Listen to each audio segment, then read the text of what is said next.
Assalamualaikum warahmatullahi wabarakatuh. Perkenalkan, nama saya Muhammad Zikri, NIM 20087146. Yang terhormat Bapak Irfan Arifianto, SPD MPD, selaku dosen mata kuliah pengantar bentuk motorik. Di sini saya akan menjelaskan materi yang Bapak berikan. Oke, untuk membersihkan waktu, saya akan menjelaskan materi tersebut. Yang pertama, prinsip-prinsip koreksi kesalahan gerak. Yang pertama, memberikan koreksi secara terbatas. Koreksi terhadap kesalahan gerakan yang terjadi pada secara terbatas maksudnya adalah tidak memberikan koreksi terhadap banyak aspek dalam waktu yang bersamaan atau dalam waktu yang berdekatan. Yang kedua, perhatikan karakteristik peserta didik. Pada dasarnya koreksi gerakan menginformasikan kesalahan yang terjadi. Ini berarti peserta didik telah melakukan suatu kesalahan. Yang ketiga, berikan koreksi sesegera mungkin. Kesalahan-kesalahan yang dilakukan berulang kali tanpa diberikan koreksi dan terapi gerakan.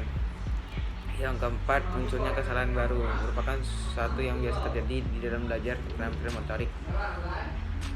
Yang kelima, derajat penguasaan. Derajat penguasaan keterampilan motorik yang dimiliki oleh peserta didik dalam memberikan koreksi dan terapi gerakan.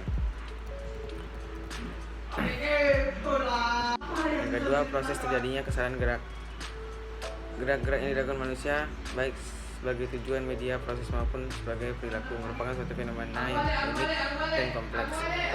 Pembahasan tentang fenomena tersebut hanya dari suatu disiplin ilmu, memiliki kemampuan terbatas. Oleh karenanya, untuk menjelaskan proses terjadinya dibutuhkan pengintegrasian berbagai disiplin ilmu pengetahuan seperti psikologi, anatomi, fisiologi, konseptual, kesimpulan, diagnosa, koreksi, dan terapi.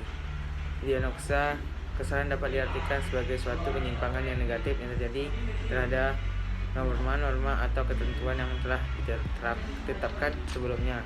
Suatu kesalahan adalah suatu perbedaan yang terjadi antara pada yang harus dicapai dengan apa yang harus diraih dalam pelaksanaan suatu gerakan. Yang terakhir, skema sumber terjadinya kesalahan gerakan. Skema sumber terjadi kesalahan itu apabila otot mendapat rangsangan, otot akan berkontraksi. Kontraksi otot ditandai dengan memendeknya otot menjadi menenggang dan mengembung di bagian tengah. Sebaliknya, apabila otot tidak bekerja, otot tidak kembali mengendur dan istirahat atau relaksasi. Pada otot berkontraksi, maka otot yang mendekat pada tulang akan ikut berkontraksi. Oke, sekian dari saya kurang lebihnya saya mohon maaf.